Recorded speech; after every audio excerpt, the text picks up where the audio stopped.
Hello दोस्तों, नमस्कार। स्वागत है आप सभी का पृथ्वी का क्लासेस के ऑफिशियल यूट्यूब चैनल में। और देखिएगा, डिस्कस करने वाले हैं मैथ्स पेडागोगी या आपका मैथ्स न्यूमेरिकल। दो टाइप की आज आपका क्लास रहेगी। आपका चाहे आप सीटेट दें, चाहे आप एमपी टेट का एग्जाम दे रहे हैं, रीट का एग्जाम दे रहे हैं, यूपी टेट का एग्जाम दे रहे हैं, तो देखिएगा 30 क्वेश्चंस आपसे पूछे जाते हैं। ये सभी आप भली भांति परिचित होंगे। डिस्कस करेंगे क्वेश्चंस। आपका चैनल पर नया है तो चैनल को सब्सक्राइब करके बेल बटन को ऑन कर लीजिएगा। पहला प्रश्न आपके सामने है, वीडियो को पूरा देखना है। देखिएगा, मैं ऐसा आपका पूरा मोटिव लेकर चलता हूं कि आपका टाइम खराब ना हो, तो 10 से 12 मिनट के वीडियो में मैं पूरा आपका समाप्त करने की कोशिश करता हूं। तो ऐसा नहीं है कि कंटेंट आपका कुछ खास नहीं रहता है, आपका अच्छा से अच्छा कंटेंट आपको मिले और टाइम कम आपका उपयोग में आए, ऐसा मोटिव है। पहला प्रश्न आपके सामने है, सर्वाधिक प्रत्यक्ष शिक्षण सामग्री कौन सी है? अप्रक्षेपित है, प्रत्यक्ष अनुभव कराना है, प्रक्षेपित सामग्री है, या इनमें से कोई नहीं? तो देखिएगा, प्रक्षेपित और अप्रक्षेपित में बता दूं, प्रक्षेपित सामग्री वह होती है जो मतलब आप किसी भी आपका कंप्यूटर हो, चाहे वो आप जानते हैं और हेड प्रोजेक्टर वगैरह होते हैं, तो उनके माध्यम से हम कुछ डिस्प्ले करते हैं, तो यह आपका प्रक्षेपित सामग्री होती है। और अप्रक्षेपित मतलब होता है जैसे कुछ चार्ट होते हैं, मॉडल होते हैं, उस तरह से। ये ध्यान रखिएगा। तो देखिएगा, प्रत्यक्ष शिक्षण विधि के अंतर्गत हम प्रत्यक्ष अनुभव को रखेंगे। प्रत्यक्ष अनुभव क्या होता है? जैसे कहीं हम घूमने जाते हैं और कहीं आपका ऐतिहासिक जगह घूम लिए हैं, कहीं आपका कुछ गार्डन घूम लिया है, हमने कुछ जगह देख ली है, तो वो प्रत्यक्ष अनुभव बच्चे के आपका जो किताबी ज्ञान है उससे जोड़ता है। और यह लंबे समय तक देखिए बच्चे को आपका याद भी रहता है। इसके माध्यम से अपने को कौन सा ऑप्शन यहाँ पर टिक करना है, तो बी ऑप्शन अपने को टिक कर लेना है। चलिएगा, नेक्स्ट क्वेश्चन है आपके लिए, किसी त्रिभुज में दो भुजाओं की लंबाई का योग सदैव होगा? तीसरी भुजा से छोटा होगा, फिर कहा है तीसरी भुजा से बड़ा होगा, तीसरी भुजा के बराबर है, या तीसरी भुजा का 4 गुना होगा? बताइएगा जल्दी से। तो देखिएगा, त्रिभुज में दो भुजाओं की लंबाई का योग जो है सदैव तीसरी भुजा से बड़ा होगा। आया समझ में? अपने को यहाँ पर बी ऑप्शन टिक कर लेना है। बहुत ही इंपॉर्टेंट क्वेश्चन है। देखिएगा, आपका चाहे आप वर्ग 3 का एग्जाम दे रहे हैं ना, तो वहां पर आपका बाय सिलेबस आपका चल रहा है। यही सिलेबस सीटेट में भी है आपका, और रीट में भी इसी तरह के क्वेश्चंस बनते हैं, ध्यान रखिएगा। चलिएगा, लाइक कर दीजिएगा वीडियो को। नेक्स्ट क्वेश्चन है, माचिस की डिब्बी में कितने तल होते हैं? बताइएगा। 6 होंगे, 8 होंगे, 9 होंगे, या 4 होंगे? तो देखिएगा, माचिस की डिब्बी में आपका तल या पृष्ठ जो है, यहां पर अपने को आंसर टिक करना है 6 के लिए। 6 तल या पृष्ठ होंगे माचिस की डिब्बी में। आया समझ में? यह जो अपने दैनिक उपयोग की जो आपका वस्तुएं हैं उनमें आता है यह माचिस। आया समझ में? अपने घरेलू उपयोग में भी हम इसका उपयोग करते हैं। बहुत इंपॉर्टेंट है, क्वेश्चन पूछा जा सकता है आपसे। चलिएगा, नेक्स्ट क्वेश्चन की तरफ बढ़ेंगे। एक तल पर कितनी रेखाएं खींची जा सकती है? 3 खींचेंगे, 2 खींचेंगे, अनंत खींची जा सकती है, या इनमें से कोई नहीं? जल्दी से आंसर करिए। तो देखिएगा, एक तल या आपका कह सकते हैं कि यह एक बिंदु है। अब इस बिंदु पे ऐसा कोई यहाँ पर अपने को सीमा तय नहीं है कि 3 ही आपका रेखाएं खींचेंगे या 2 ही खींचेंगे। आप देखिएगा, बहुत सारी यहाँ पर लाइनें खींच सकते हैं। मतलब अपने को सी ऑप्शन यहाँ पर टिक कर लेना है। इतना आया समझ में? बहुत इंपॉर्टेंट क्वेश्चन हो जाता है यह, और एग्जाम में क्वेश्चन बनेगा यह, बहुत इंपॉर्टेंट हो जाता है क्वेश्चन। चलेगा, नेक्स्ट क्वेश्चन है, यदि एक विद्यार्थी गणित विषय में कई बार अनुत्तीर्ण हो जाता है तो यह जानने के लिए गणित की किस विशेष शाखा में वह कमजोर है? अब देखिएगा, यहां पर बात की गई है विशेष शाखा में वह कमजोर है। विशेष शाखा कौन सी? जैसे कि बच्चे को हमने कुछ सवाल दिए हैं, जैसे आपका एक एक नियम से संबंधित सवाल हो गए हैं, आपका बात करें लाभ हानि के सवाल हो गए, तो देखिएगा विशेष शाखा उन्हें कहते हैं कि कहीं आपका विशेष टॉपिक हो सकता है, कुछ आपका लेसन हो सकते हैं, तो वहां पर बच्चा क्या है, कमजोरी प्रदर्शित कर रहा है। तो निम्न में से कौन सी विधि हम प्रयोग में लाएंगे जिससे हमें पता चल सके कि बच्चा क्यों अनुत्तीर्ण हो रहा है और क्या कारण रहा है? लिखित कार्य है, मौखिक कार्य है, उपचारात्मक कार्य है, या निदानात्मक कार्य है? जल्दी से बताइए क्या सही आंसर होगा। बहुत इंपॉर्टेंट क्वेश्चन हो जाता है। तो देखिएगा, आपका निदानात्मक कार्य या डायग्नोस्टिक टेस्ट जो है, डी ऑप्शन अपने को टिक करना है। निदानात्मक कार्य क्या कहता है कि बच्चे को कहीं आपका कमजोरी है, कुछ विशेष आपका शाखा या टॉपिक में, तो उस कमजोरी को पहचानना और उस कमजोरी के निदान के लिए आप जो कुछ भी संभावित प्रयास करते हैं उनको हम निदानात्मक कार्य या निदानात्मक परीक्षण कहते हैं। इतना आया समझ में? अपना आंसर क्या होगा यहाँ पर? डी ऑप्शन अपने को टिक करना है। चलिए नेक्स्ट क्वेश्चन की तरफ बढ़ेंगे। बहुत ही अच्छा सवाल है। एक विद्यालय के 6 कक्षाओं में कुल विद्यार्थियों की संख्या 642 है। देखिएगा अब 6 कक्षाएं हैं, ये ध्यान रखिएगा, 6 कक्षाओं में कितने विद्यार्थी हैं टोटल? 642। अब अपनों से अगला पूछा है यदि प्रत्येक मतलब हर एक कक्षा 1 2 3 4 5 6 इस तरह से में विद्यार्थियों की संख्या समान है, मतलब सभी कक्षाएं जो है ये 6 ही जो आपका कक्षाएं दी है 1 से 6 तक, उन सभी में आपका इक्वल स्टूडेंट है, मतलब समान है। तो प्रत्येक कक्षा में कितने विद्यार्थी हैं? अब देखिएगा 6 कक्षाएं पूछी थी हमसे, लिखा है यहां पर, जो लिखा है वही आपका मैथ्स में चलता है, ध्यान रखिएगा। 6 कक्षाओं में 642 विद्यार्थी हो गए। अब अपने को एक कक्षा का निकालना है, तो एक कक्षा के लिए हम क्या करेंगे? 642/6, तो 6 1 6, फिर आपका भागने जाए तो उसकी 0 लगाते हैं, फिर आपका 6 7 42, तो 107 आंसर मिल रहा है, बिल्कुल मिल रहा है।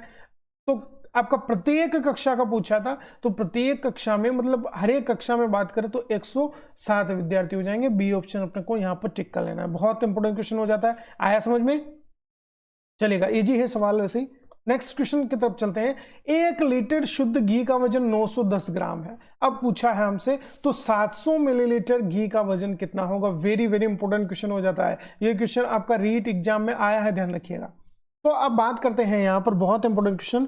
तो अपने को सबसे पहले पता होना चाहिए कि 1 लीटर में, अब देखिएगा यहाँ 700 ml मतलब मिलीलीटर की आपसे यहाँ पर पूछा है क्वेश्चन में, तो हम क्या करेंगे? अपने को पता होना चाहिए कि 1 लीटर में कितने मिलीलीटर होते हैं, ये आपको ध्यान होना चाहिए। तो 1 लीटर में होते हैं 1000 मिलीलीटर, ये आपको पता चल गया। तो अब क्या है कि अपने को यहाँ पर 1 लीटर शुद्ध घी का वजन 910 ग्राम दिया है, तो अपन लिख लेंगे 1 लीटर मतलब आपका हो जाएगा, यहाँ पर चलेंगे तो 1000 ml। आया समझ में? अब यहाँ पर 1000 ml लिखेंगे, 1000 ml बराबर आपका 910 ग्राम हुआ। इतना पता चला आपको? यहाँ पर जो दिया है वही लिख रहे हैं ना, ठीक है ना? जो भी यहाँ पर अपने को सवाल में दिया है वही चीज लिख रहे हैं, कोई भी आपका मन से कुछ भी नहीं जोड़ रहे हैं। अब पूछा था अपनों से, अब 1000 ml का यहाँ पर मान दिया है 910 ग्राम, इतना पता चला। तो अब 1 ml का निकालेंगे तो आपका 910/1000 हो जाएगा। ये भी मैंने कोई मन से नहीं लिखा है अपना, ठीक है? 1000 ml का 910 ग्राम दिया था तो 1 ml का निकाल लेंगे। अब अपनों से पूछा था कि 700 ml या 700 मिलीलीटर घी का वजन कितना होगा, तो यहां पर हम निकाल लेंगे 700 ml घी का वजन, यहां से निकालेंगे तो अपना आ जाएगा 910 बटा आपका 1000 और मल्टीप्लाई करेंगे हम 700 से। क्यों? 700 मिलीलीटर घी का हमें वजन निकालना है, तो 0 से 0 कैंसिल हो जाएगा, 0 से 0 कैंसिल हो जाएगा, अब फिर 0 से 0 कैंसिल। अब अपने पास बचे हैं 91, मल्टीप्लाई करेंगे हम 7 से, तो 7 1 7 7 9 63, 637 ग्राम आया। तो देखिएगा 700 मिलीलीटर घी का वजन जो है अपना यहाँ पर कितना बना? 637 ग्राम। इतना आया समझ में? बहुत ही ईजी है सवाल। पहले क्या करना है, अपनों को यहाँ पर पूछा था ग्राम में, तो हम क्या करेंगे? 1 लीटर शुद्ध घी का वजन 910 ग्राम है, तो 1 लीटर में हमने पहले ये पता लगा लिया है। मिलीलीटर पूछा था तो हमने 1 लीटर को मिलीलीटर में चेंज किया, तो 1000 ml आया, ठीक है? अब 1000 ml बराबर 910 ग्राम दिया था, ठीक है? 1 ml का हमने मान यहाँ पर रख दिया है इसको, 910/1000। अब 700 ml घी का वजन पूछा था तो हमने क्या किया? 910/1000 और गुणा कर दिया 700 से, तो आपका 937 ग्राम आंसर आया। सॉरी 637 ग्राम आया। इतना आया समझ में डियर? चलेगा, नेक्स्ट क्वेश्चन है। एक आयताकार मैदान का परिमाप 1 किलोमीटर है। देखिएगा 1 किलोमीटर आया, ठीक है? यदि इसकी चौड़ाई 200 मीटर है तो इसकी लंबाई क्या होगी? वेरी वेरी इंपॉर्टेंट क्वेश्चन, आप नोट कर लीजिएगा, बहुत इंपॉर्टेंट है और क्वेश्चन आपसे बनेगा। देखिएगा, अब देखिएगा, अब यहां पर अपने को मीटर में बात की गई है, यहां पर किलोमीटर में दिया है, तो पहले हम चेंज कर लेंगे। 1 किलोमीटर बराबर आपका हो जाएगा 1000 मीटर। इतना आया समझ में? चलेगा, बहुत ही ईजी है, आप कर सकते हैं सवाल को। अब देखिएगा यहां पर पूछा था, कहा है कि एक आयताकार मैदान है या, तो अब क्या करेंगे? आयताकार मैदान का अपने को लंबाई और चौड़ाई दोनों निकालना है, तो चौड़ाई 200 मीटर दी है, लंबाई निकालना है अपने को। तो अब क्या करेंगे? आयताकार मैदान का जो परिमाप है, मैदान का परिमाप अपने को यहां पर पता है, सूत्र क्या दिया है? 2 लंबाई धन चौड़ाई, 2 गुणित लंबाई धन चौड़ाई, ये पता है आपको, ठीक है? अब क्या करेंगे? अपने को चौड़ाई तो पता है, ठीक है? अब परिमाप आपको दिया है 1 किलोमीटर मतलब 1000 मीटर दिया है, ये 1000 मीटर यहां पर लिख देंगे। अब क्या है कि 2 धन लंबाई निकालना है अपने को, चौड़ाई अपने को दी है 200, ये भी आपको पता है, ठीक है। अब ये 2 इधर आ जाएगा, मतलब 500 बना। अब आपका बराबर में लंबाई धन जो आपका चौड़ाई दी थी 200 मीटर। अब लंबाई निकाल लेंगे तो लंबाई आपका कितनी आ गई, ये इधर प्लस में है तो इधर आएगा तो क्या हो जाएगा, माइनस में हो जाएगा। तो ये अपना लंबाई आई 300 मीटर। इतना आया समझ में, 300 मीटर बिल्कुल सी ऑप्शन में मिल रहा है। बहुत इजी क्वेश्चन है। चलिएगा नेक्स्ट बढ़े आगे, चलिएगा चलते हैं आगे। एक घनाभ की माप, देखिएगा घन और घनाभ दोनों अलग अलग है। घनाभ की माप 64 सेंटीमीटर, फिर दिया है गुणा 54 सेंटीमीटर, फिर दिया है गुणा 30 सेंटीमीटर। देखिए घनाभ की माप आपका हमेशा 3 के पैरेलल चलेगी। आया समझ में, 3 मान होंगे इसमें, आया समझ में, मतलब 3 माप होंगी। तो अब दिया है 6 सेंटीमीटर वाले कितने छोटे घन दिए गए घनाभ में रखे जा सकते हैं। तो अब देखिएगा, अब क्या करेंगे, घनाभ की माप तो अपने पास है, यहां पर दी है घनाभ की माप। अब घनाभ की माप दी है अपने को, जो घनाभ की माप है अपने को पता है 64 × 54 × 30। अब हमेशा मैंने बताया आपका घनाभ का मान जो है 3 के फॉर्म में चलता है, या 3 इसका जो है माप चलता है, क्यूब के रूप में चलता है। आया समझ में। तो घन की माप अपने को पता है, छोटे घन आपको यहां पर रखना है। तो घन की माप 6 सेंटीमीटर वाले कितने घन रखने हैं, तो अपने को पता है यहां पर घनाभ दिया था तो 6 × 6 × 6, ठीक है। अब जो टोटल घनों की जो संख्या है यहां पर जो अपन निकालेंगे, अभिष्ट जो घन आपका रखे जा सकते हैं उनकी संख्या निकालेंगे, तो संख्या निकल कर आएगी। देखिएगा घनों की संख्या 64 × 54 × 30, उसके बटे में हम रख देंगे 6 × 6 × 6, ठीक है। 6 × 5 = 30 कट जाएगा, 6 × 9 = 54 आपका कट जाएगा।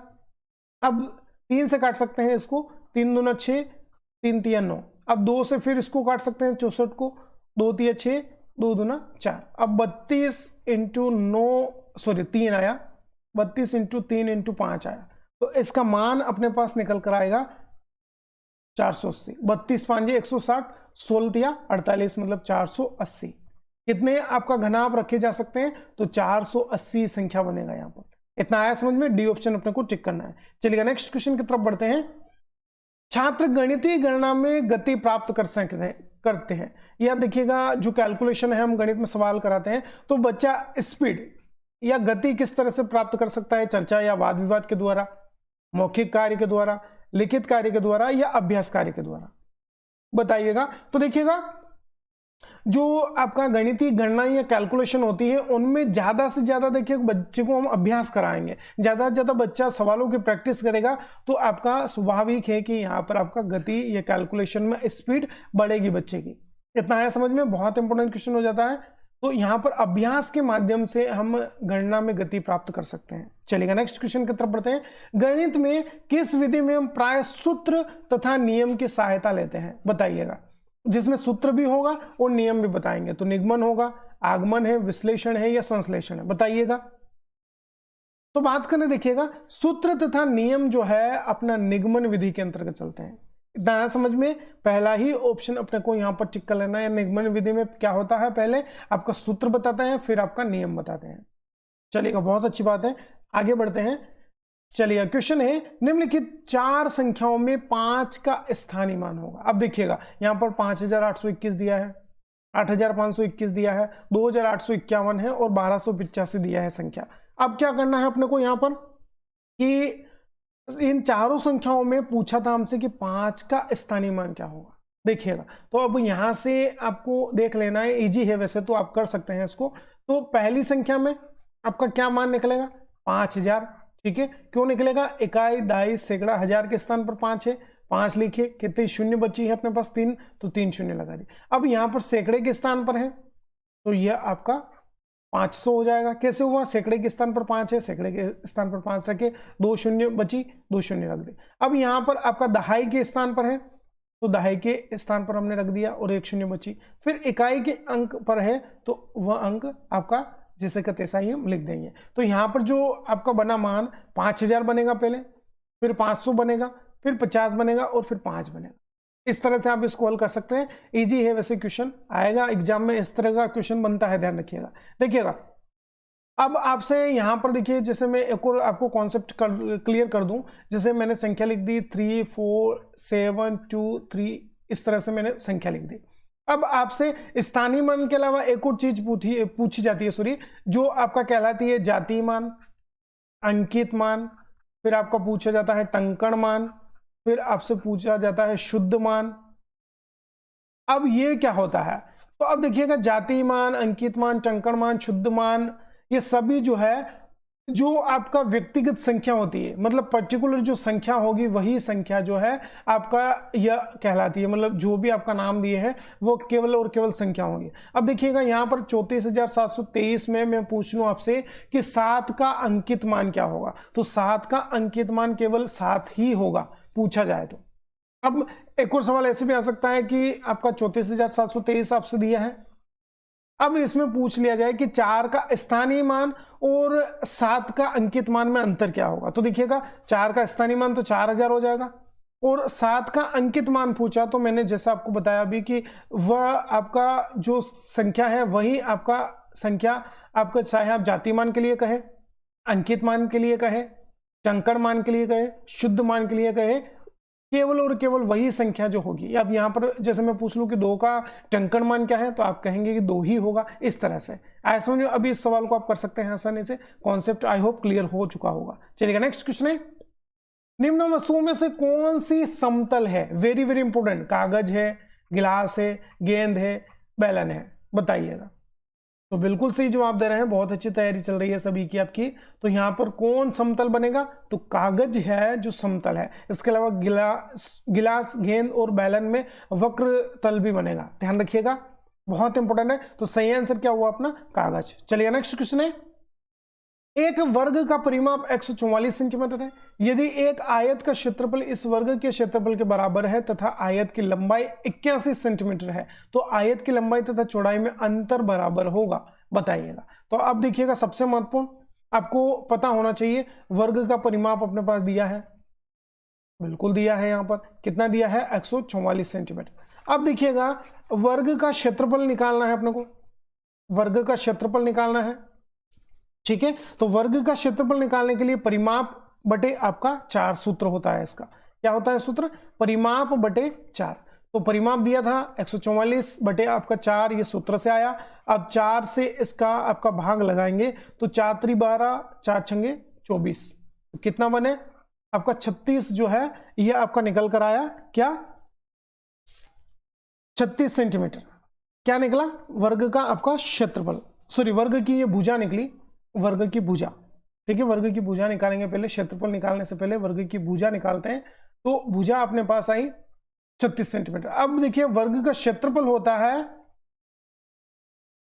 भुजा का स्क्वायर, आया समझ में, आ गया होगा आपको, थोड़ा मैंने स्टेप आपको पहले बता दी। अब देखिएगा, वर्ग का क्षेत्रफल होता है भुजा गुणित भुजा, तो अब देखिए भुजा का स्क्वायर है, तो अपने पास 36 × 36 क्षेत्रफल निकालेंगे, तो वर्ग का क्षेत्रफल अपने पास निकल कर आया, 36 का स्क्वायर होता है आपका 1296, बिल्कुल सही, 1296 ही बनेगा, 1296 बना। अब इसने कहा था कि वर्ग का क्षेत्रफल, यहां पर देखिएगा आयत का क्षेत्रफल इस वर्ग के क्षेत्रफल के बराबर है, तो बिल्कुल आयत का क्षेत्रफल क्या बनेगा आपका, तो आयत का क्षेत्रफल बना आपका 1296 ही बनेगा, सेंटीमीटर स्क्वायर, सॉरी वर्ग सेंटीमीटर, सेंटीमीटर स्क्वायर नहीं।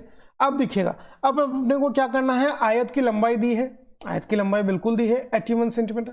तो अब देखिएगा, आयत का यहां पर अपने को लंबाई दी है, आयत की अपने को चौड़ाई निकालना है।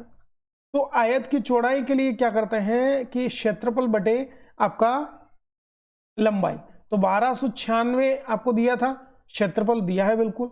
अब क्या करेंगे कि लंबाई दी है 81, इसको रख देंगे, तो अपना कटेगा, मान आएगा अपना यहाँ पर 16, आया समझ में, 16 सेंटीमीटर आया मान। अब देखिएगा क्या करेंगे, अब अपने को आयत की लंबाई तथा चौड़ाई में अंतर पूछा था, तो लंबाई अपने पास है पहले ही दे रखी है 81।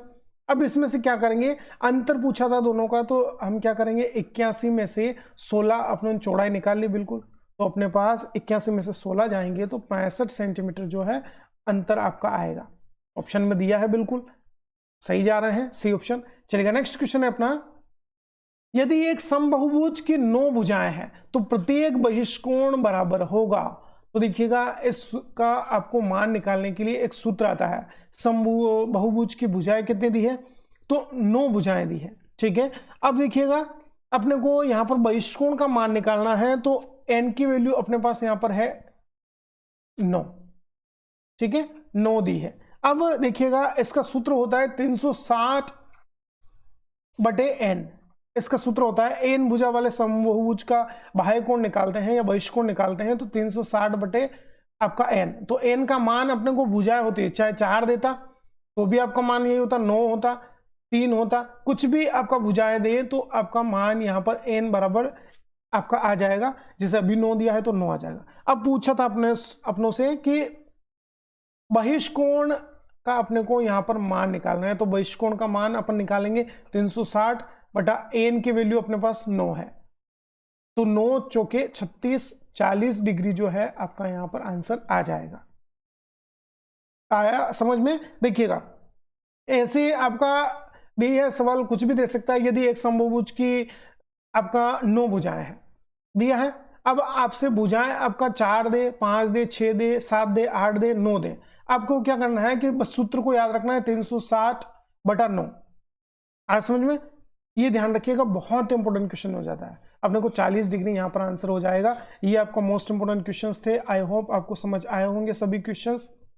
और ऐसे ही क्वेश्चन देखिएगा आपका एग्जाम में बनेंगे, चाहे आप सीटेट दें, एमपीटेट, रीट, यूपीटेट दें। इस आपका क्लास की आपका जो पीडीएफ है आपको टेलीग्राम चैनल पर मिल जाएगी। टेलीग्राम चैनल की लिंक डिस्क्रिप्शन में मिल जाएगी।